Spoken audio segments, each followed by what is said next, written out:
Thank you for taking the time to listen to the Mindful Midlife Crisis podcast. We hope you enjoyed this week's episode. If this episode resonates with you, please share it with your family and friends.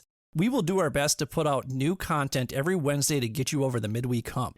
If you want episodes to be downloaded automatically to your phone each week, all you need to do is hit the checkmark, subscribe, like, or follow button, depending on what podcast format you're using. While you're at it, feel free to leave our show a quick 5-star review with a few kind words so more people like you can easily find our show. If you're really enjoying the show and you want to help us out, feel free to make a donation to www.buymeacoffee.com/MMC podcast. That's www.buymeacoffee.com/MMC podcast. You can also access the link in our show notes. We use the money from these donations to pay whatever expenses we incur from producing the show, but ultimately, we record this show for you. So if you keep listening, we'll keep recording and releasing new episodes each week regardless. If you'd like to contact us, or if you have suggestions about what you'd like us to discuss on future episodes, feel free to email us at mindfulmidlifecrisis@gmail.com or follow us on Instagram at mindful_midlife_crisis. Be sure to check out the show notes for links to the articles and resources we reference throughout the show. Thanks again for listening. May you feel happy, healthy, and loved. Enjoy the show.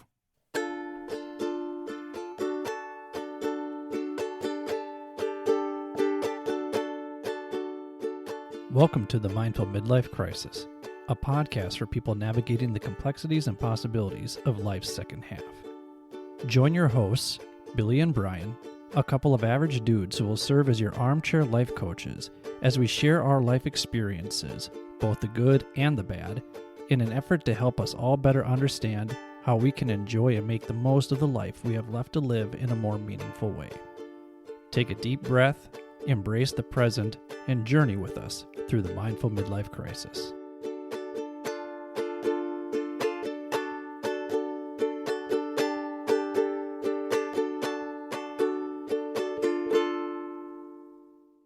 Welcome to the Mindful Midlife Crisis. I'm your host, Billy, and I'm not joined by my good friend Brian on the bass because he thought that today is Monday, but it is actually Tuesday, and we are supposed to be recording once again with a mental health advocate and boss bae, Tandra Rutledge.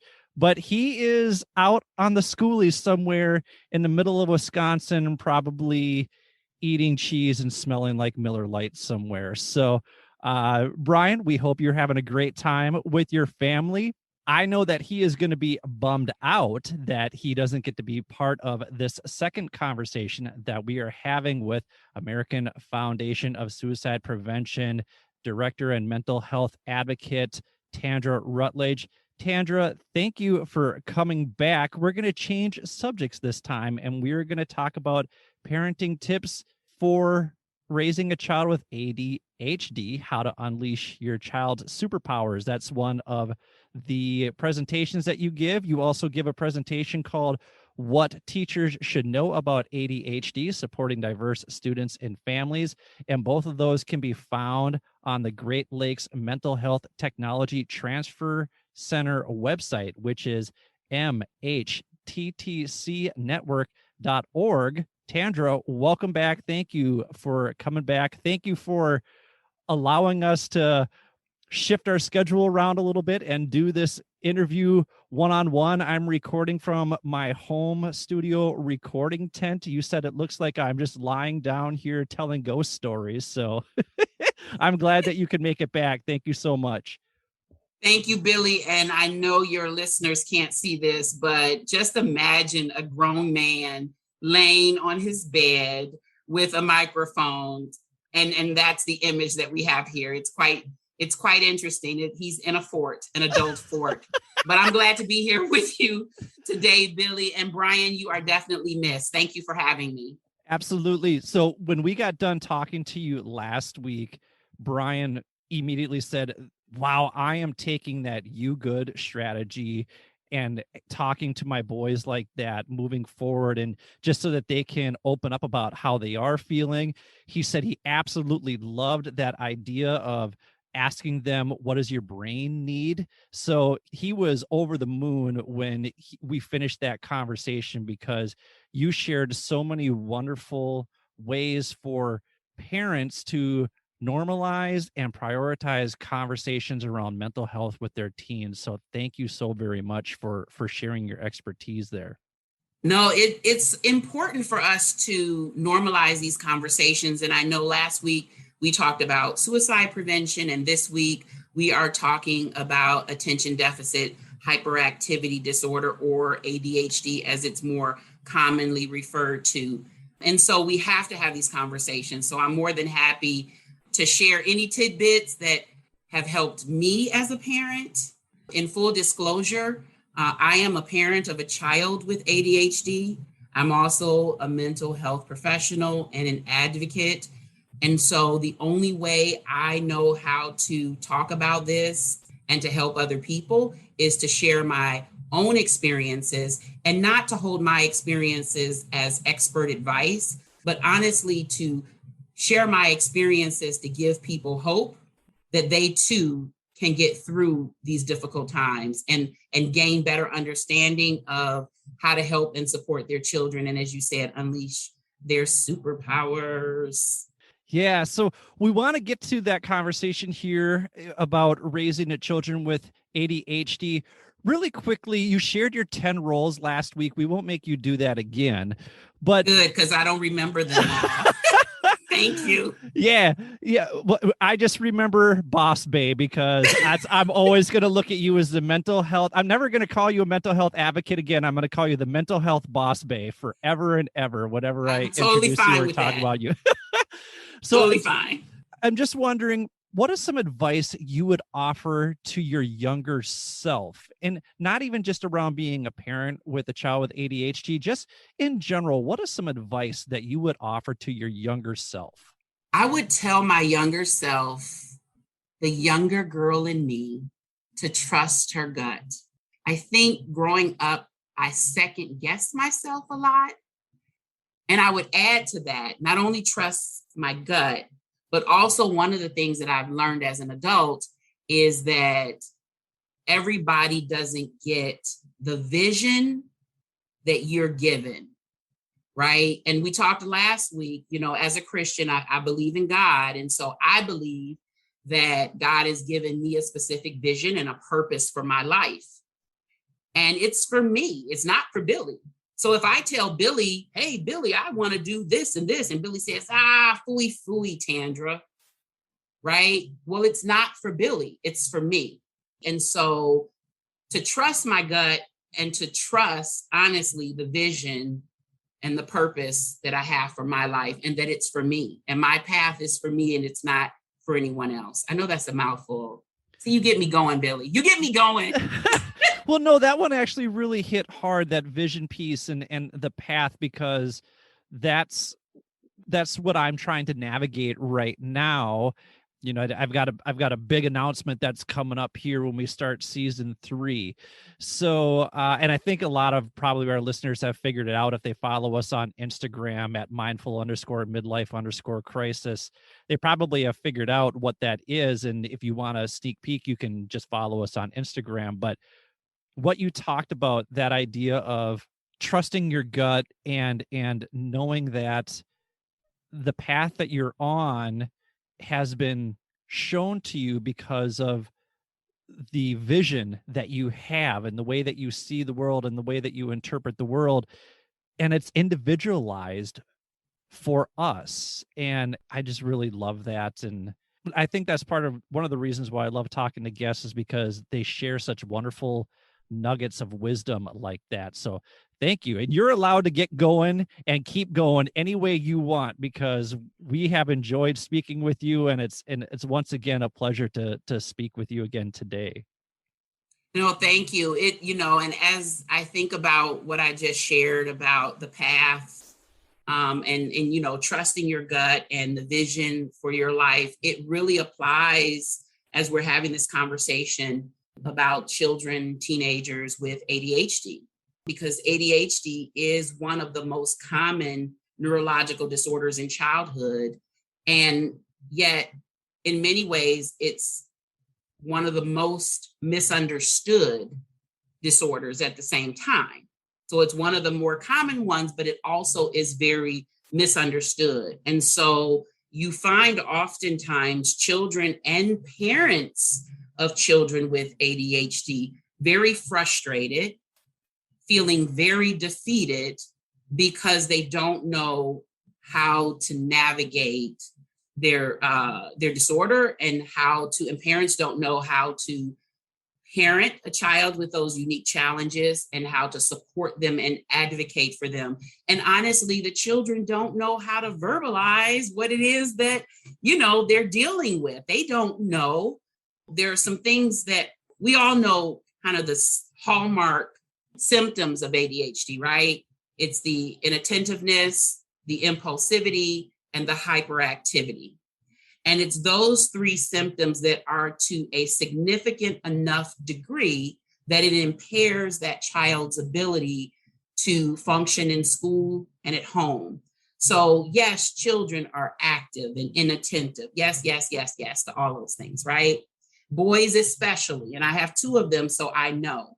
But with a child who has ADHD, those three, or two of those three, at least two of those three characteristics are significant enough that it just makes them hard just being a kid.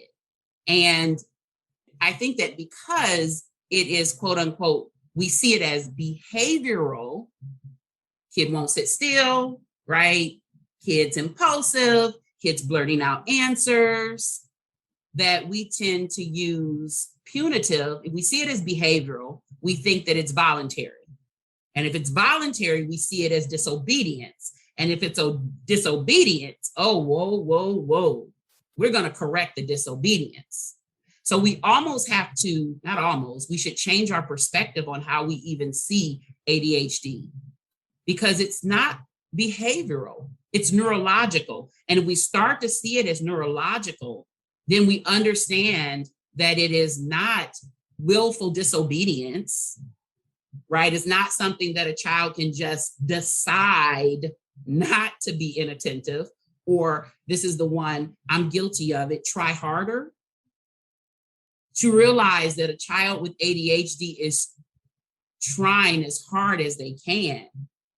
My son said to me when describing his ADHD brain, he said, it's like my brain is on 100. Another way of describing the ADHD brain, and you can't see it on the outside.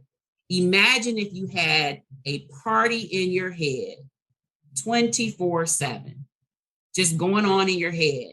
And then you're in school and the teacher's saying, okay, class, settle down, get your pencils and pens out, and let's start to read. And that party is still going on in your head. Imagine how much energy it would take you to ignore the party in your brain so that you could muster up enough, or whatever you want to call it, to try your best to focus so that you don't stand out in class and get in trouble. That is just the best way that I can describe how some kids with ADHD struggle. And so when we tell them, even as parents, well, try harder, they are trying as hard as they can. Doesn't mean they can't learn skills, right? Doesn't mean they can't learn additional skills, but right there where they are right now, right? They're trying as hard as they can in many cases. I like how you painted that idea that if we were to take a look inside and understand that this is neurological, that it's not behavioral, it reminds me to when you talked about if we looked at mental health as a condition, like we look at physical health as a condition. So I always like the way that you frame those topics so that we see it and we reframe it in a different way and understand it in a different way. I was wondering, since you've kind of talked about both boys here, can you tell us what makes your two boys unique from one another? Wow. Well, since we're on the topic, I probably would say although I've said to my oldest son that he has a little bit of, I would say, hyperactivity in him, in that he has to he taps a lot and moves and things like that. But again, we know that we don't know what causes ADHD. We do know that it runs in families. And I think that it is running on my side of the family. I do. I remember when, and I'll get back to responding to your question, but I remember when my son was diagnosed and we were, it was really me educating my husband about ADHD because I was very familiar with it, and I said, it runs in families. And he looked at me, he was like, well, it's not in my family. It was kind of like, hey, it's your family. And I was, for about 30 seconds, I was like, hey, kind of offended, but he was right. He was right. He was right. He was right. And in many cases, when a child is diagnosed with ADHD, the parents have to look at themselves, because then my husband said, well, he acts just like you. And Billy, there was no way I could deny that. No way I could deny that. So when my son was diagnosed, I also realized that I too have ADHD. So one of the things, I guess, going back to your original question, that distinguishes my two sons is that my younger son has been diagnosed with ADHD. And so our parenting approach and how we manage him is different than how we manage our 15-year-old. And that's sometimes challenging, when you have multiple children. Some families have children where the multiple children have ADHD. And guess what? The ADHD can look different for each child. And it's not just like one ADD parenting book. Some kids with ADHD need to move. Some don't move a lot. Some kids with ADHD can learn from screen. Some not too much, right? So it's so much variability. And I know that for parents with children, with multiple children who have ADHD and other types of mental health issues, that it can be very challenging. And that's where having support, other parents, a parenting group, having professional support, making sure that you are prioritizing your mental health. It's that oxygen mask principle. Did I mention that last week? I don't know if I did. I don't know. Go ahead and talk about that. The oxygen mask principle, before the pandemic, I know things are opening up. We get on an airplane and, the airline industry had it right. They'd say, if there is a drop in cabin pressure, they would tell you, basically, if there's an emergency, you put on your oxygen mask first before you help anyone else. And yes, that includes your 2-year-old or your 93-year-old grandmother, right? You have to engage in your own self-care first. And so the first thing I would say to parents listening is you need to take care of you. We always say you can't pour from an empty cup. Absolutely. It's the same principle. Can't give what you don't have, right? And so if you see yourself in your kids, right? Like I had to look at myself, then that means, hey, maybe I need to see someone and figure out what's going on with me, fill my cup up, get my physical health and mental health together so that I can give what my children need or what my child needs to support their mental health. And that's so very important. That's really one of the first steps. I kind of want to explore the timeline of all that then. So before his diagnosis, what was he like in school? What was he like at home? What were his relationships with his peers, with his teachers? What were you noticing there before the diagnosis? Those are all great questions. And I have to be very honest with you. My son was probably 18 months, Billy. And I was like, he has ADHD. Oh, wow. So, okay. So how did you notice that? Billy, I'm a therapist. And what I noticed is that my son would wake up in the morning. You remember I told you he described his brain as going on at 100. And he said, I try to get it down to 0, but I can't. That was the perfect description. I would say he goes like the Energizer Bunny. He would wake up. You know how kids wake up and they're like, I'm still sleepy. No. not my son, he would pop up, and it was like all day, every day, like a motor, like the Energizer bunny, just going and going. And honestly, just trying to keep up with him. He was very active. He was very silly, like loved to laugh and to play, very engaging. So he was about 18 months. And that was about the first time I said out loud that there was something, I noticed that there was something different. Around 2 years old, 3 years old, I started to notice as we started teaching him things, that it just took him much longer, because I had a neurotypical child, right? My oldest son was neurotypical. So I had a sense of what to expect. And so when we started to teach my younger son things, and it required so much more. And it required, like, he couldn't do things without having an adult there, keeping him on task and guiding him. Or, when he got old enough, he was around, 3, and they're trying to put on their socks, and things like that, and shirts. And you expect that to take time, but as parents, you try to, give the time for them to develop their independence. And he couldn't get it done, because we'd go in his room and he'd be doing something else. And so I started to see it. And honestly, I first talked about it with his pediatrician, and he was about 3 years old. Do you think that because he had an older sibling, that helped you identify those behaviors a little bit sooner than if he had been the oldest and he had ADHD?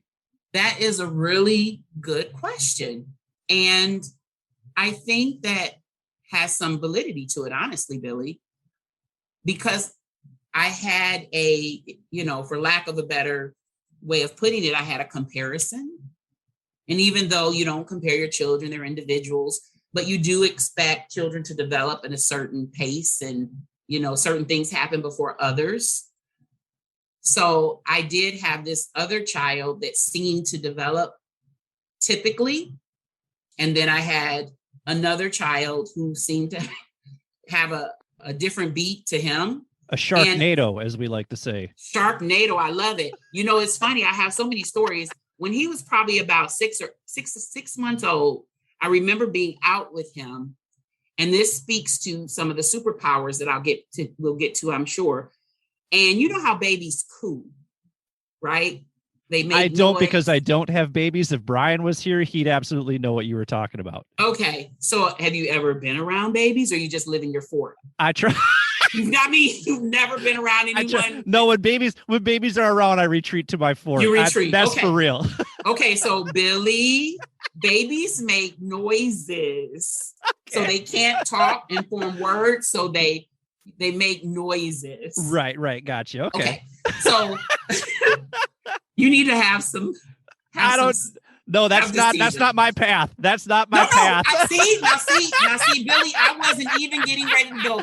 I was getting ready to say, have some guests on the show. You thought I was going. I said guests on the show. Okay, let's get back on track. Okay, so he's about 6 months old, and he's in a car seat, and I'm carrying him, and he's cooing, but he's doing so rhythmically, and I'm like, is he singing?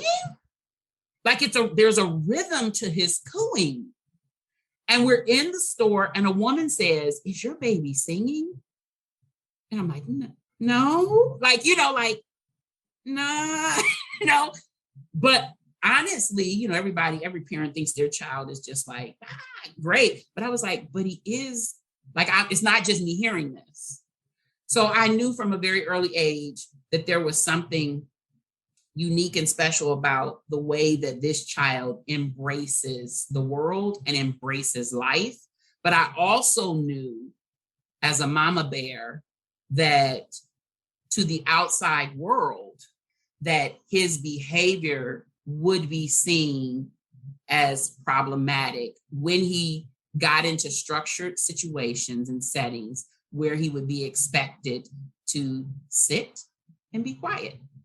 So timeline wise, talked to my pediatrician when he was about 3. Pediatrician was wonderful. He said, well, could be, let's just see how he does in school. Because again, all children are inattentive and impulsive and hyperactive. That's part of being a child. Where we start to ask ourselves questions, is there more, is when it starts to interfere in relationships, making friends, when it starts to interfere with their ability to learn. And it was in kindergarten when I started to see some difficulties, not in the area of peer relations though. So he is able to get along with others. He has friends, he's invited places, he's included in things. He doesn't have those problems. And keep in mind, many of these disorders, Billy, are on a continuum. And so he doesn't have those difficulties with making and keeping friends. He started to have problems, though, academically, where the teacher would say, well, he's very bright. I want to give him more work, but I want to challenge him, but he doesn't complete what he's given. And he sings in class, and I love his voice. It disrupts the other kids. And he walks around and has to move, but I know he's listening and he's learning, but he's moving around a lot. So as a parent, you have to make a choice. And I can't say to another parent what that decision is. You have to make a choice. What I knew, I'm the mother of Black boys. What I knew, and I knew the research, and I know the trajectory of Black boys. And I knew that 3rd to 5th grade is where we lose them. We lose boys, but especially Black boys, right? And there's a disconnect there. And it was important for me to give him the best chance for success. And not because I wanted him to be this certain kind of man, but I wanted him to feel success, right? And I wanted him to be able to navigate his life. And so we made the decision to address his ADHD symptoms. And we had a full evaluation with a psychologist. And Billy, when I tell you, I'm a therapist. And so I've done ADHD evaluations. It is so funny when you take your own child and we're sitting in the waiting room and my son couldn't even finish the test. And we're sitting there and literally my memory of this, and I know it's a bit exaggerated, that my son was like Spider-Man, crawling all over the walls, under the chair, probably knocked over things. And I was just sitting there like, that's why we're here. That's why we're here. That's why we're here. And I remember that day because for me, he was textbook and it was confirmation. And it was also, I went to my primary care doctor, my pediatrician gave me a referral to someone who he sent his patients to. The psychologist, after my son couldn't finish some of the tasks and they gathered all the information. Look, there's no single test for ADHD. There's no single blood test, no single MRI or scan. You gather a bunch of information from a lot of different sources, and the healthcare professional puts that information together and comes up with their hypotheses, their diagnosis. And I remember sitting in the psychologist's office, and he said, well, I do think your son, meets the criteria for ADHD. And I was like, you think? If he didn't before, today he does. And so he was in kindergarten when we got the official diagnosis. And I'll say this, that my husband, I don't want to paint the picture that, oh, hey, it was an easy peasy, think about this. I'm the therapist, not my husband. So there were discussions between us. There was a component of educating not just my husband, but my family, because we're still dealing with stigma. We're still dealing with stigma, right? And so there was a process, even within my own family, of having these discussions. And no, I didn't just run and put my kid on medication. Medication can be a component of a comprehensive treatment plan that also can involve therapy, which we've done, and art therapy and group therapy and parent training. How do you parent a kid, with ADHD? So it can be part of a comprehensive plan. Are you of the opinion that medication maybe is what you go to if you've done plan A, B, C, and D, or is it kind of case by case? I am of the mind that we meet people where they are. Got it. Because I have worked with parents who are absolutely no medication. And so that's where I meet them. And we talk about that. We talk about the reasons, and we come up with a plan. And I have worked with parents that have said, okay, I want to try these things first. And if we need to do the medication route, then we will. And then I've met parents who have said, my kids need some medication because they're hyperactive. And those are the ones that I probably pause on, right? Pills don't teach skills. Oh, I like that. I'm stealing that line. I'm going to have to charge you for it, Billy. I love that line. But that's actually what I was going to ask you is what do you say to the parent who says, I just want the quick fix pill? Well, I'm a professional, Billy, so I don't just professionally, I wouldn't say pills don't teach skills, but I'm on a podcast, so I can say pills don't teach skills. I love it. I'm honest. I'm honest with parents, and I say, what I usually tell parents about medication is that it doesn't fix the problem. It can take the edge off, but you still have to learn skills because it's still a neurological disorder, and it's a neurological disorder where we know there are treatments that are effective and that work. There are parent training programs that are effective and that work.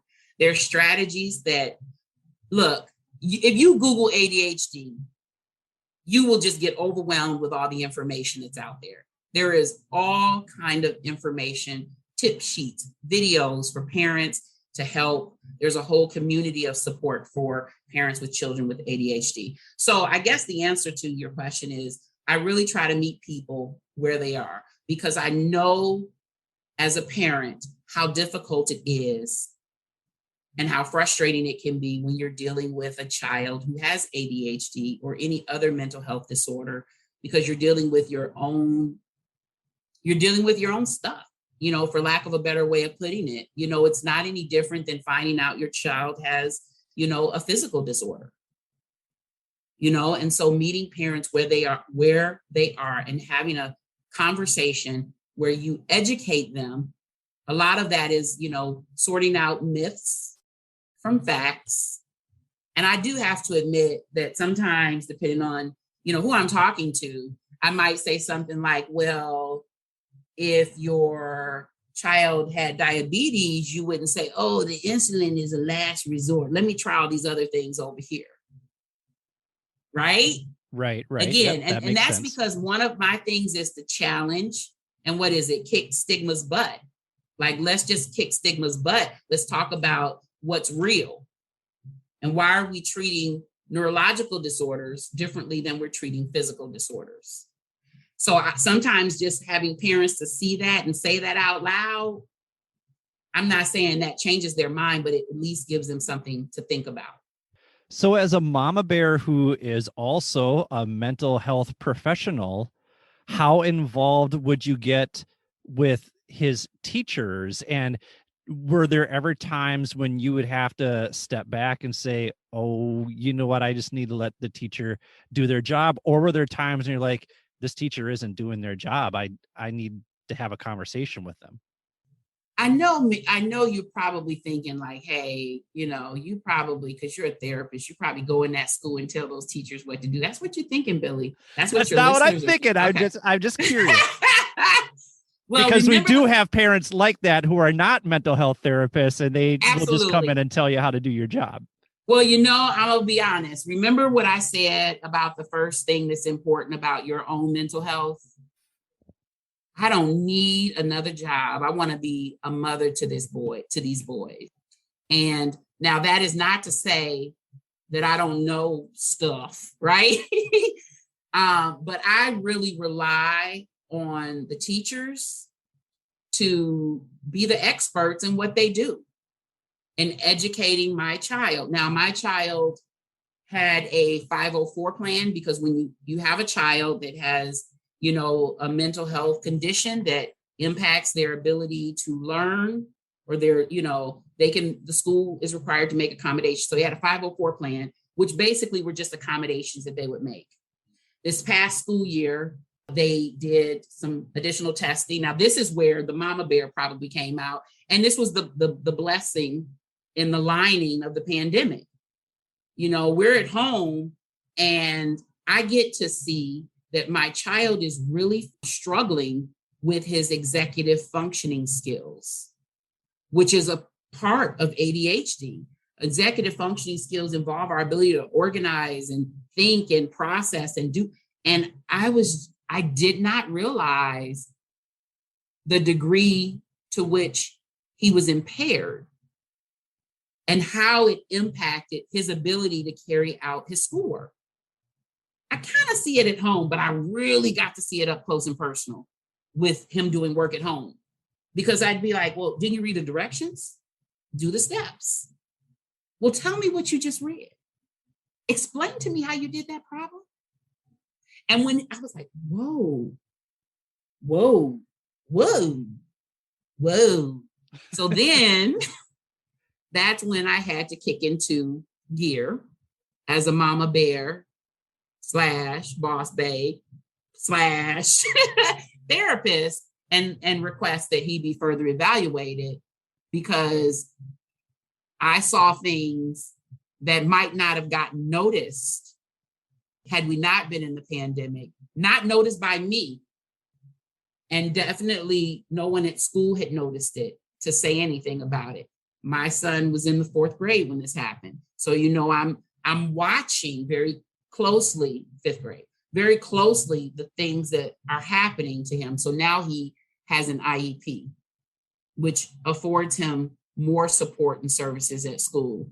And so there are times when I've had to, I don't walk in school and say, I am an expert at this. And I trust the school. I want to be his mom. I want to be a parent. And when I need to ask questions, they get the point. They get the point of, and they can understand that I know a little bit more than what they might typically think a parent would know. And yes, have there been times when I remember one occasion during his academic year where I had to really be firm about who I was and what I know they needed to do. And that was the only time that I've had to do that. So then at what point did you decide, okay, hey, if this is hereditary, then did you go in and did you do an evaluation? Did you do an assessment for ADD, ADHD? So I said to my doctor, look, my kid has been diagnosed and I think I got the same thing. That's kind of how that conversation started. I think my kid got it from me, and I checked all the boxes, with that. With adults, it's a little different, but yes, that is essentially what happened.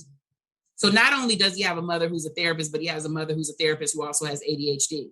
So imagine how overwhelmed I get when I look at checklists and structure and things, that they recommend to be organized for kids with ADHD, and you have a mama that has it. It just doesn't work out too well. It honestly doesn't. I don't know how many reward charts and, do this, then do this, then do this. I mean, it was a chore, me putting it together. I mean, I would order it from Amazon and then it would sit somewhere for 2 months because I would forget that I had it. And then I was like, you know what? I can't do what they're telling me to do. Like, I had to find a way to have it work in my household.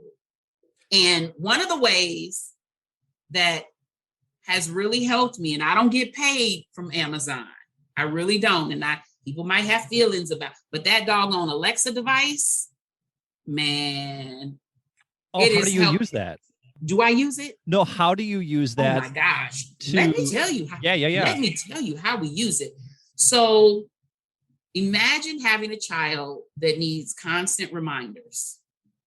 And one of the things that they'll say with ADHD, with kids with ADHD is, and they say this with kids anyway, like you were a teacher, worked in a school, say, hey, we have 10 more minutes before, right?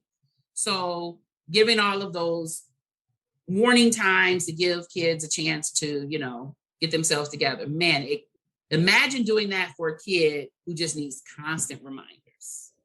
It makes you responsible for their every move. And my son will be 11 soon. And I said to him, okay, you're going to have to, it's about teaching skills. You're going to have to learn how to manage yourself so you can set reminders. So when, for example, we were in remote learning, and so there's another part of this story I'll get to in a second. So it was actually hybrid. So he would go to school for a few hours and then he would come home. That synchronous and asynchronous work that I don't know who made that word up. Why couldn't it just be? That was I'm with the teacher, without the teacher, because I was like, which one is which? But whatever. The one when he had to do on his own, I still don't know what that is. That one's asynchronous. Thank you. Synchronous together. Okay, I get it. And he would do work, and then he would need to take breaks. And so he would set a timer. I would say, how long are you going to work before you take a break? And he would say 30 minutes. And then he'd say, Alexa, set a timer for 30 minutes. And then Alexa would go off at 30 minutes. He would know that's his time to finish working. And then he would set, he did this on his own. Alexa, set a timer for 10 minutes. Mommy, I'm going to take a break. And he'd go outside or he'd play with some toys. The timer would go off and he'd get back to work. And then he'd say, Alexa, set a timer for 20 minutes for his next task. So he became responsible for himself, because that's a life skill. How do I function and manage and get things done with my ADHD brain? I can set a timer, and I have this device that I can do it. Wow. So that's how sales are going to go through the roof after if people hear this. Oh my goodness. Well, I don't know if you have to give a disclaimer. Like you could use Google or you could use, Siri. I don't know if you have to say all of them or whatever, but yeah, it was the voice activation. It worked for him. It just worked for him, and it worked for me. Wow, that is amazing. What a way to utilize technology in a way that teaches self-discipline. I applaud both of you for doing that. So let's do this. We're going to take a little break. And then when we come back, we're going to continue talking to mental health boss bae, Tandra Rutledge. Thank you for listening to the Mindful Midlife Crisis. Thank you for listening to the Mindful Midlife Crisis. If you're enjoying what you've heard so far, please do us a favor and hit the subscribe button.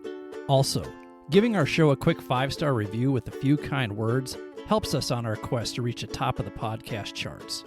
Finally, since you can't make a mixtape for your friends and loved ones like you used to do, share this podcast with them instead. We hope our experiences resonate with others and inspire people to live their best lives. Thanks again. And now, let's take a minute to be present with our breath. If you're listening somewhere safe and quiet, close your eyes and slowly inhale for 4, 3, 2, 1. Hold for 7, 6, 5, 4, 3, 2, 1. Slowly exhale for 8, 7, 6, 5, 4, 3, 2, 1. Let's do that one more time. Inhale for 4, 3, 2, 1. Hold for 7, 6, 5, 4, 3, 2, 1. Slowly exhale for 8, 7, 6, 5, 4, 3, 2, 1. Go ahead and open your eyes. You feel better? We certainly hope so. And now, back to the show. Welcome back to the Mindful Midlife Crisis. We are here with Tandra Rutledge, who is a mental health professional. She is talking to us today about raising a child with ADHD. And before we came back from the break, I asked you this question: what would happen if he didn't listen to Alexa, or why does he even listen to Alexa? And I thought you had a great response. You know, when you asked me that, I was like, why does he listen to Alexa? And then it dawned on me, because he wants to do well. Think about it. No kid wants to be labeled as the bad kid. And if we continue to think of ADHD as a behavior disorder, and that it's intentional and willful, and the behavior, quote unquote, is voluntary, then we blame the child. But if we understand that it's a neurological disorder, and that the brain is involved, and that there are some deficits in the child's brain that contribute to these behaviors that we see, then we'll be more apt to teach skills, to give grace, to show compassion to our children. And so my child is not unlike any other child with ADHD who wants to do well. My child doesn't want to be 11, 12 years old and have an adult tell them what to do every hour of the day. He wants autonomy. He wants trust from his parents. He wants to feel competent in his ability to take care of himself, to make decisions, to do things for himself. And so it's through his motivation for those things, just like you or I. And I was telling you that I use Alexa too, to remind me to call people, to do things, because I want to be successful. I want to get things done. And so he listens to Alexa. Now, it's not foolproof. There are times I hear Alexa talking to him, and I'll say, Matthew, timer's going off. Did you hear that? But for the most part, I mean, that's no different than me hitting the snooze, right? Oh, it's a great analogy. It's no different from me hitting the snooze. You know, we're in this together. And by focusing on your child's strengths, you're going to build your child's confidence. And it's so easy when we're overwhelmed to focus on their weaknesses. Finding the things that they do well, that they're good at, can help us understand them more. It also, think about it. When he's able to listen to Alexa and accomplish something without mom or dad nagging and telling them and reminding him, he feels valued, he feels confident, he feels accomplished. I'll share this with you, and just so your listeners know, because they're probably like, she ain't talking a whole lot about her kids. Well, this is how you kick stigma in the butt. Right? This could be a whole different podcast. We could be talking statistics and research, not saying those things aren't important, because what I'm saying comes from research. How do we apply what we know from research to everyday lives? Right? So my youngest son, who's gotten good grades throughout school, he's going to the 6th grade. This 3rd trimester of school, we were still in the pandemic. Do you know my son got all A's? He got all A's, Billy. And I never thought I would see that from him. And not because he's not capable. Don't get me wrong. He is very bright. But the structure of our educational system does not favor kids with learning differences. So as his mother, I adjust my expectations of his academics. You asked me earlier about differences between my boys. I don't have a lower expectation of my younger son, but I know that the way my son learns is not the way that the educational system is set up. And so it makes it harder for him to be his best in that environment versus my older son who thrives in that environment. So I don't lower my expectations of my younger son, but I adjust my expectations because I understand that he's in this environment that is not conducive, even with the support he gets from he has amazing teachers, but just the whole principle of how you learn, it goes against the brain of a kid with ADHD. And so as his parent, I know that. Think about kids spend 6 hours a day, 5 days a week for 12 years in this box. And imagine all the kids with learning differences. Imagine the kids that don't have a diagnosis and that just is that learning, right? Right? And so as a parent, unleashing your child's superpower. Remember I told you about my son when he was 6 months old and he was singing. Can I tell you, Billy, that my son has a beautiful voice and he continues to sing? And so he's in voice lessons and he has a beautiful, beautiful voice. And he's an old soul and he sings. I recorded him last week because the only way I can get him to hear him is to put my phone, like you stand outside your kid's room and you hold your phone and you record. That's how I literally recorded him. My oldest son was like, "Mommy, what are you doing?" "I'm recording your brother." Shh. Right? And he was singing what's one of the hardest songs to sing. I'm not going to have you guess. What is it? "I Will Always Love You" by Whitney Houston. Yeah, that's exactly the song I was just thinking. Yes, that's what I was thinking. Guess what? My youngest son crushed it. And he crushed it just laying in his bed watching TV, listening to music. Not even trying to crush it. That was 6 months when he was cooing, Billy, and singing, but noticing his superpower to give him opportunities to have success outside of a traditional education environment. But he got all A's this third trimester. That boy was walking around here with his chest poked out. He felt so good. He did that. I didn't, because honestly, Billy, I couldn't do remote learning. My ADHD, I couldn't. I don't know what they were teaching my son. I really don't, but he did well.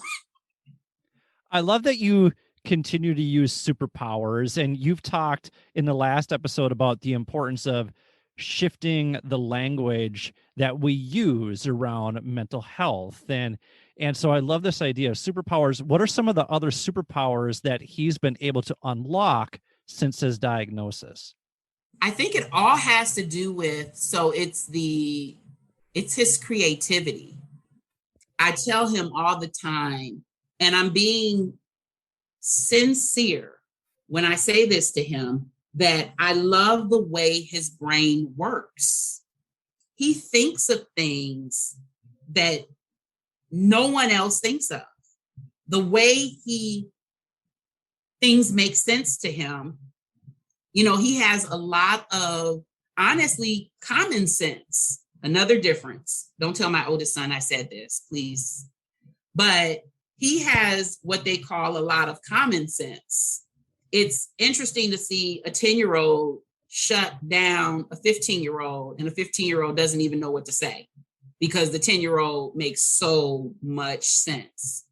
So his creativity, he has lots of energy, the way he looks at life. I love also how he gets, so one of the components of ADHD that even a lot of mental health professionals don't fully understand is this idea that, so if you think of an iceberg, I like using icebergs. You think of this iceberg. On top of the iceberg of ADHD, you see inattentiveness, hyperactivity, and impulsivity. There's some stuff underneath the iceberg that really are the things that create a lot of the challenges for parents. And one is this, what they call an interest-based nervous system, right? I'll explain. Interest-based nervous system. So an interest-based nervous system is a nervous system in which your attention and focus is driven by your own interest, not by what the teacher said, not by what your parents say, but what's novel or new or exciting to you. So I'll break it down, make it real simple. And I'm guilty. How many of your listeners have a kid who has ADHD and they've said this to them? Well, if you can sit on your game and play your video games for hours, then you can certainly sit there and do your math homework. Don't tell me you can't focus on your math homework when you can focus on Fortnite. Guilty, guilty, guilty. Well, the difference is, which I had to learn, is that with the video game for kids with ADHD, they can get focused and even hyper focused on things that interest them. They have difficulty getting focused on things just for the sake of it's important for you to do, son. That doesn't motivate them. Whereas someone who doesn't have ADHD can say, okay, let me get myself together. Okay, let's do this. Someone with a child with ADHD can't do that. The other thing underneath that iceberg is what we call this emotional sensitivity. Again, one of the superpowers. So I love that my son can get so hyper-focused. I do.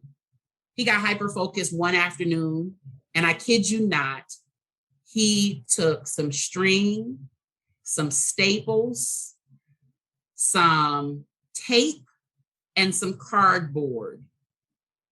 And he made himself into a transformer.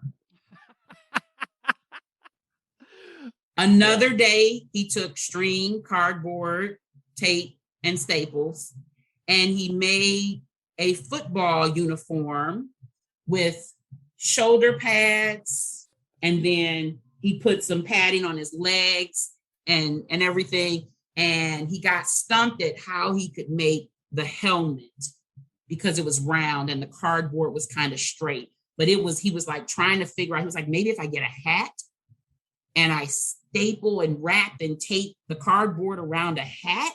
I mean, that's how his brain goes. And I love it. What an amazing talent to have. What an amazing superpower to have when you get hyper-focused like that, to allow yourself just to dive into the depths of creativity and turn out something that people look at it like, how did you even think to do that? Like that's say things like that all the time. We say things like that. We sometimes we look at each other and say, where did he get that from? I don't know. Where did you, what? So that's one thing. And then the emotional sensitivity. So kids with ADHD feel emotions, big emotions, right? It's big. Joy is big. Sadness, big, big, big, big, right? It's great when you need to celebrate and be excited. And it's hard, it's challenging when it's the opposite end of the spectrum. But it also, I think, lends itself to him being a very sensitive and caring child, that he's in tune to others' emotions because he feels emotions in such a big way, right? And so that, I think, is one of the things that I've noticed, and it is a superpower for him. His heart is this big.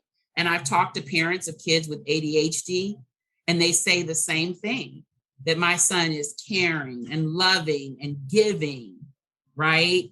And those things sometimes get lost under that iceberg, right, of what people only see, and not looking underneath that iceberg and getting to know. So what superpowers have you unlocked since your diagnosis, and how has that come to help you better understand your son?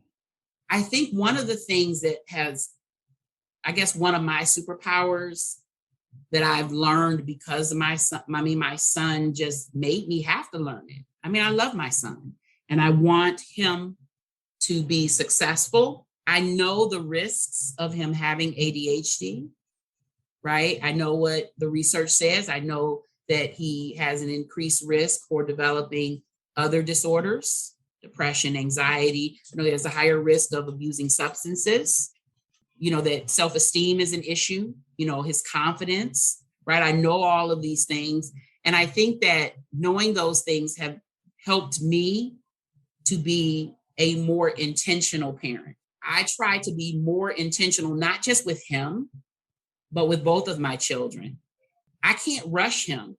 It's just silly and I don't mean rush like hurry up, but just rush in life in general. And so he's given me the gift of, let's just slow down. And it just ain't that serious. And he's also given me the gift of, I remember one day in remote learning, he called me at work and he said, Mommy, I can't focus. And I took a break and I tried to come back because he knows, because I'll say, hey, take a break, walk it off, right? Come back. He said, I did that and I still can't focus and I'm still not finished with my homework. And he started crying. And I said, so you took a break? He said, Mommy, I actually took 2 breaks. And I said, you took 2 breaks? You used 2 coping skills? You did 2 different things? And when you came back, you still couldn't focus? Well, I say that's a wrap for the day. That's a great way to reframe it, to say, you had 2 breaks and you're still struggling with it. You know what? Then it just must not be your day. That's a wrap. Let's catch it another time. Yep. He called me at work and I said, and you know what? I'm doing the same thing. I've been trying to finish this project and I can't. I've been working on it way too long. So how about we both wrap up today? I come home and we go get some ice cream. That's what we did. Not only are you an amazing mental health professional, but you are an amazing parent. Thank you. I'll tell you, I know that when Brian listens to this episode, he's going to be kicking himself that he's not here because, he's a parent and I imagine that he's listening to what you're saying. And a lot of our listeners are hearing what you're saying. And it's like, whoa, like I'm putting all of those tools into my toolbox. So you've done presentations, much like you're talking to us here, and you've actually invited your son on stage with you during presentations.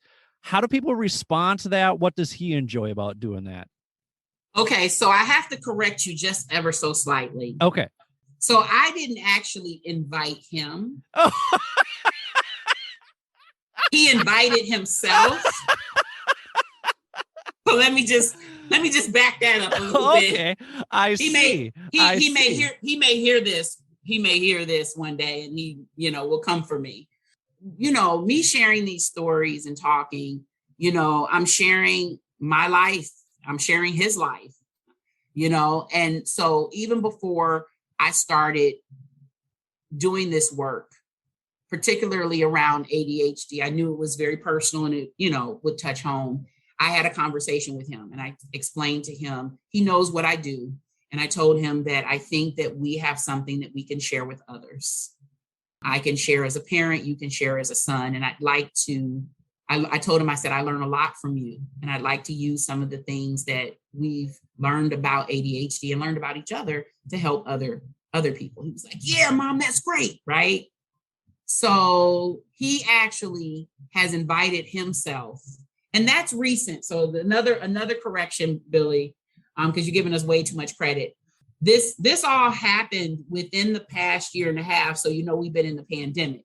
So we've been virtual. So he has walked on over and gotten in the camera, or he has sat really close to me and has corrected things that I said. And he also said, most recently, the 2 presentations you mentioned earlier, before I did them and I was working on them, because I let him see the presentations, because if we had video, I would be able to show you a picture that he inspired. His story inspired an art therapist, friend of mine, to draw a picture that represents his ADHD. That's cool. It is an amazing image of him. And so he actually said to me, Mommy, let me know the next time you're doing a presentation. I'll help you with it. So it really is him wanting to be a part of. And even talked about, he has a lot to say and a lot of good things to say. We've even talked about him writing down his experiences and his tips in a little book. So who knows, you may see that. Oh, that'd be so cool.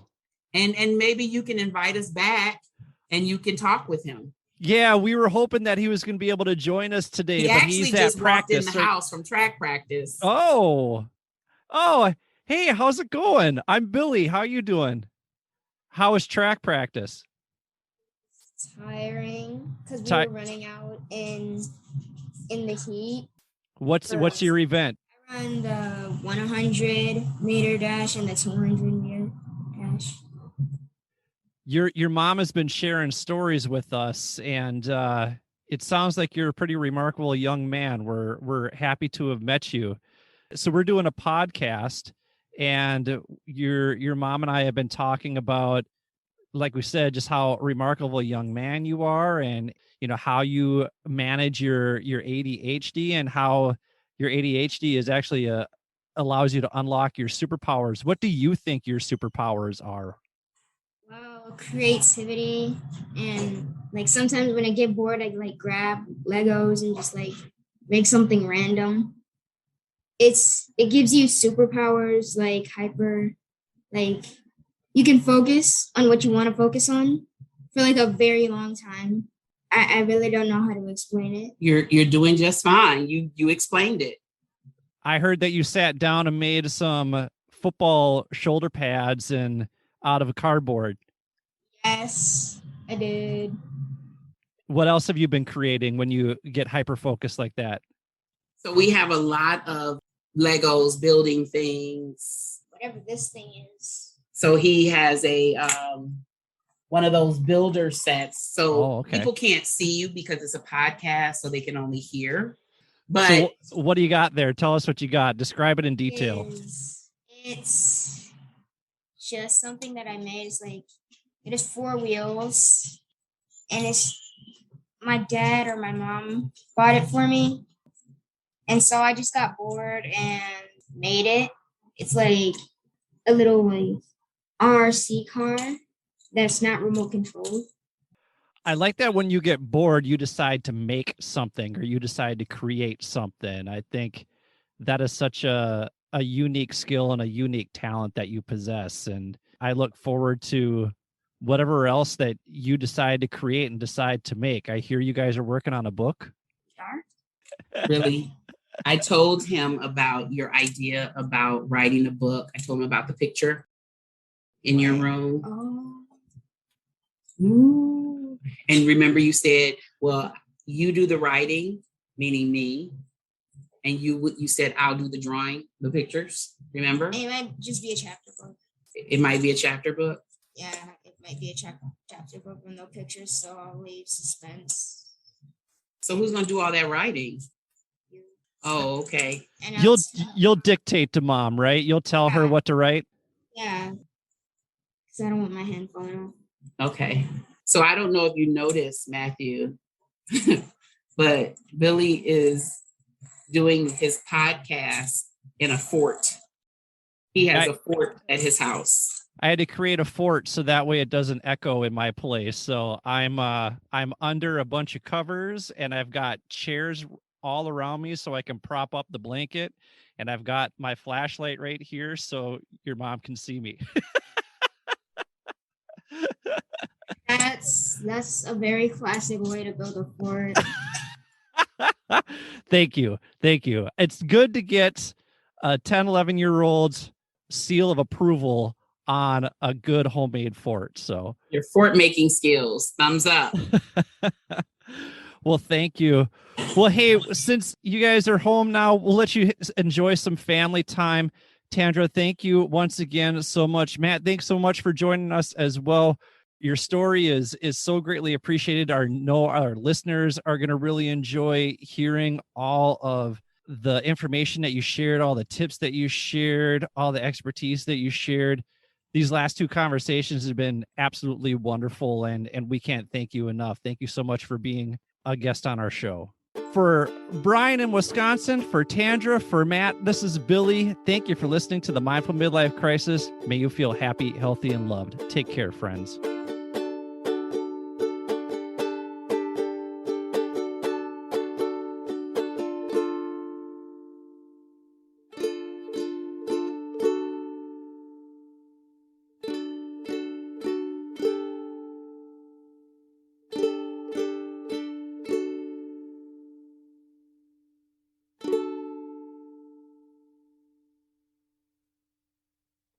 Thank you. Yeah, no problem. I'm gonna be a rock star. Thanks for listening to the Mindful Midlife Crisis. We will do our best to put out new content every Wednesday to help get you over the midweek hump. If you'd like to contact us, or if you have suggestions about what you'd like us to discuss, feel free to email us at mindfulmidlifecrisis@gmail.com or follow us on Instagram at mindful_midlife_crisis. Check out the show notes for links to the articles and resources we reference throughout the show. Oh, and don't forget to show yourself some love every now and then, too. And now, back to the show.